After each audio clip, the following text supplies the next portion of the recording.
الف لام میم T V میں خوش آمدید۔ ہمارے اس چینل کو سبسکرائب کریں اور اس بیل آئیکن کو ضرور دبائیں تاکہ ہماری لیٹسٹ ویڈیو کی نوٹیفیکیشن آپ کو موصول ہو سکے۔ شکریہ۔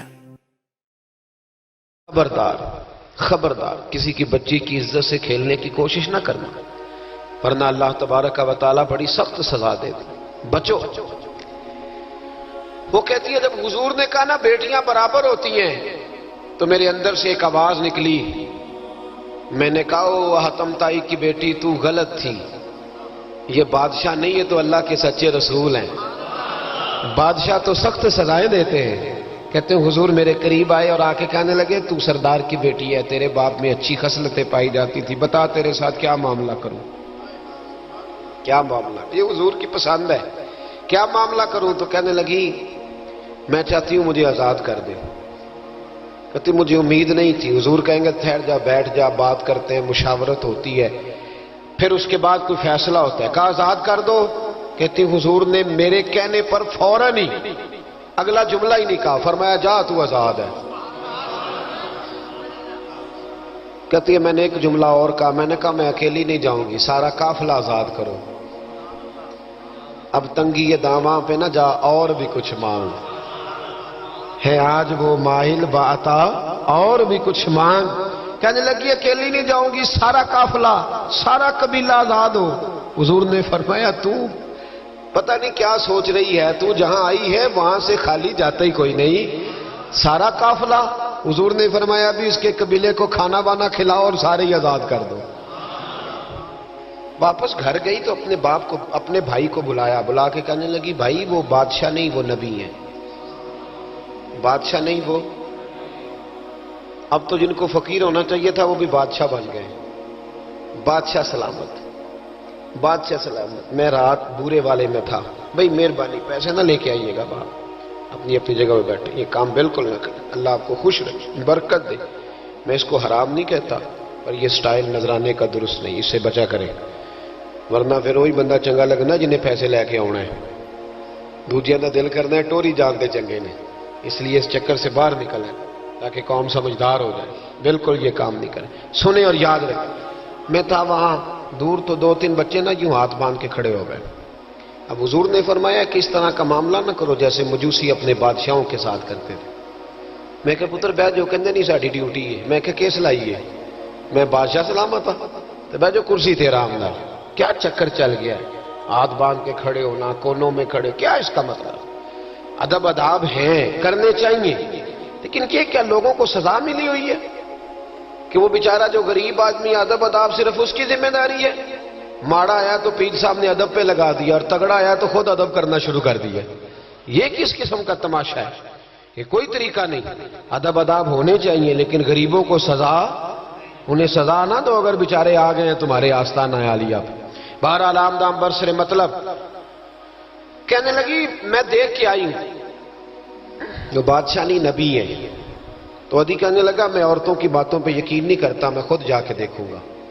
میں نے کہا غریبی میرے نبی کی پسند ہے، حضور نے اللہ سے غریبی مانگ کے لی ہے۔ کہا یا اللہ مجھے زیادہ پیسے نہ دینا، ایک وقت کی روٹی دینا۔ اور حضور فرماتے رب نے اختیار دیا ہے، اگر میں چاہوں تو خود پہاڑ سونے کا بن جائے اور میرے ساتھ چلا کرے، پر میں نے اللہ سے زیادہ دولت مانگی۔ او بھائی دولت بڑی پیاری ہوتی تو سب سے زیادہ میرے نبی کی تجوریوں میں ہوتی۔ حضور نے دولت بانٹی ضرور ہے لیکن حضور نے اس سے پیار، یاد رکھے ہم تو پاگل ہو گئے پیسوں کے پیچھے بھاگ بھاگ۔ جو سڑک پہ ادھر جا رہا ہے وہ پیسے دینے جا رہا ہے، جو ادھر جا رہا ہے وہ لینے جا رہا ہے۔ پیسے کا ہی چکر ہے سارا، پیسے کا ہی چکر ہے، پیسے۔ ایک صاحب نے فون کیا، کہنے لگے کو ٹائم دے دیں، تو میں نے کہا بس یار وقت تھوڑے دے دیں۔ کہتے تو خوش کر دیں گے۔ میں کہ مثلا تو کی کرے گا؟ کہتے جننے پیسے کہو گے لب جائیں گے۔ تو میں نے کہا یار ہر ایک کو بکاؤ مال نہ سمجھا کر، ہمارا بہت زیادہ ریٹ ہے تو دے ہی نہیں سکتا۔ کہنے لگے کون دے سکتا ہے؟ میں نے کہا دنیا میں کوئی بھی نہیں دے سکتا، ہمارا ریٹ ذرا زیادہ ہے۔ ہم نے اگر ریٹ مانگنا ہوا تو قیامت کے دن غوث اعظم جیلانی سے جا کے مانگیں گے، یا ان سے مانگیں گے جن کے نام کی دہائی دیتے رہے ہیں، تعریف مصطفیٰ کی کرے اور نتیجہ ہم دنیا داروں سے مانگیں، انہی سے لیں گے نتیجہ جن کے قصیدے ساری زندگی گائے ہیں۔ ہاں تو اس لیے چکر سے باہر آمدام برسر مطلب ادی کہتے ہیں کہ میں خود جاؤں گا پھر جا کے دیکھوں گا. ادی مدینے آئے دیکھنے، اور جب بندہ کسی کو دیکھنے آتا ہے تو تنقیدی نظر سے آتا ہے. کہتے ہیں میں مسجد نبی میں پہنچا تو کچی زمین پر غلاموں کے ساتھ، ادھر دیکھو یہ بھی تو حضور کی سنت ہے نا جی. حضرت ابو ہریرہ صحیح سند کی حدیث بخاری میں فرماتے ہیں حضور کے ساتھ ایک سفر میں تھا، نبی پاک علیہ السلام نے فرمایا کھانا نہ پکا لیں. حضور پکا لیں. فرمایا تو گوشت لے آ، تو اس طرح کر، مسالہ جات تیار کر لے، تو فلاں چیز کر لے. آخر میں حضور فرمانے لگے میں لکڑیاں کٹھی کر کے لاتا ہوں جی. اللہ کرے پیرانو یہ حدیث زبانی یاد ہو جائے. آمین تے آکھیا جی. میں لکڑیاں کٹھی کر کے لاتا ہوں. لکڑیاں عرض کی یا رسول اللہ ہم کر دیں گے. تو محبوب نے فرمایا سارے کٹھے نہیں جا رہے، کوئی عرض نہیں میں بھی لے آؤں گا. تو فرماتے حضور اٹھے اور لکڑیاں کٹھی کر کے لائے. جب مسجد نبوی شریف بن رہی تھی تو جناب ابو ہریرہ فرماتے ہیں میں 3 اینٹیں اٹھا کے لا رہا تھا، اللہ کے رسول 7 اینٹیں اٹھا کے لا رہے تھے. 7 اینٹیں. چودھری صاحب آپ روز آ کے کہہ دیتے ہیں قاری صاحب مسجد کی صفائی نہیں ہوئی، تو نہیں کر سکتا مسجد کی صفائی؟ کیا سمجھتا ہے تو اپنے آپ؟ صدر بننے کا کیا مطلب ہوتا ہے کہ بندہ روب ڈالنے لگے؟ دنیا میں جو سب سے زیادہ عزت والا اور بڑا ہوتا ہے وہ وہی ہوتا ہے جو اللہ کے گھر میں جھاڑو دیا کرتا ہے. کیا لوگوں نے معیار بنا لیا ہے؟ یہ معیار ہے. جو قوم کا بڑا ہوتا ہے وہ قوم کا خادم ہوتا ہے. ادی کہتے ہیں میں مدینے آیا تو میں نے نبی پاک علیہ السلام کو غلاموں کے ساتھ کچی زمین پہ بیٹھے دیکھا. اور غلام بھی کون؟ ایک طرف حضرت بلال حبشی بیٹھے اور دوسری جانب حضرت عمار بن یاسر بیٹھے. کہتے ہیں حضور بیچ بیٹھے، کھانا کھایا جا رہا ہے. اور حیران میں اس وقت ہوا جب اسی پلیٹ سے نبی پاک بھی کھا رہے ہیں اور بلال حبشی بھی کھا رہے ہیں ساتھ بیٹھ کے حضور نے. ادی کہتے ہیں میرے دل پہ چوٹ لگی. میں نے کہا نہیں یار، یہ بادشاہ نہیں، یہ بادشاہ جو اس طرح غریبوں کے بیچ بیٹھ کے روٹی کھائے. ہمارے تو بادشاہ غریبوں کے حق میں تقریر کرتے ہیں نا. ویسے ان سے پوچھو کہ اس گاؤں سے ڈنگے کا کرایہ کتنا ہے، اور پھر ڈنگے سے لالے موسے کا کتنا ہے، ان کو کوئی پتہ نہیں. ان چودھریوں کو بچوں کو کھڑے کر کے پوچھو کبھی چنے کی دال کا بھاؤ کیا ہے، کدی آندھی ہوئے تو پتا ہوئے نا. ان کو کیا پتا؟ ان کے گھر میں تو آ جاتی ہے، اللہ جانے کہاں سے آتی ہے. ہم بدگمانی نہیں کرتے. لیکن حضور ایک پلیٹ میں کھانا کھا رہے. ادی کہتا میں سمجھ گیا یہ بادشاہ نہیں. پھر میرے دل میں شیطان نے وسوسہ ڈالا. میں نے کہا مسجد کچیا ہو سکتا ہے، مکان بڑا پکا ہو، بنگلہ بڑا عالی شان ہو. حضور کی عادت مبارکہ تھی جب کوئی مہمان آتا تھا تو یا مسجد میں اصحاب صفہ کے ساتھ رکھتے تھے یا کسی صحابی کو دے دیتے تھے، وہ اپنے گھر لے جاتے تھے. ادی کہتے ہیں میں نے جب سلام کلام کیا نا، دل میں خیال تھا کہ گھر بڑا عالی شان ہوگا. تو محبوب فرمانے لگے میرے دل میں خیال ہے. دیکھیے میرے نبی کو اللہ نے کتنا علم غیب عطا فرمایا ہے.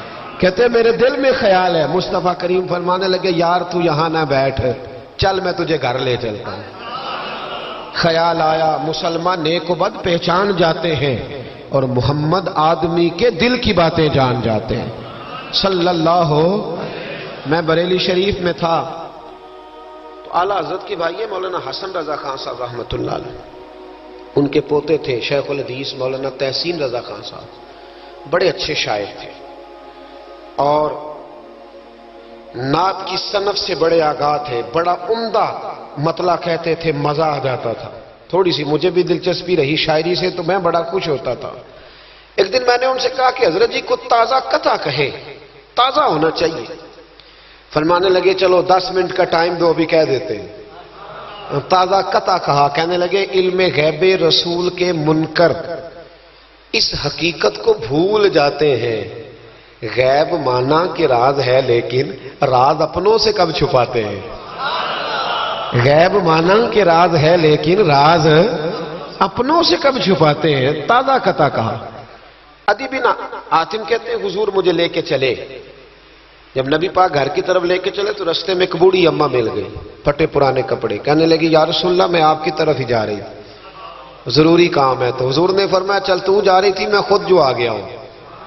ادی کہتے ہیں چوک میں اس بوڑھی نے حضور کو کھڑا کر لیا. کبھی دیکھے آپ نے اپنا وزیر چوک میں کھڑا؟ آپ کو اسی تے ایم پی اے کدی نہیں دیکھا، وزیر تو دور رہ گیا.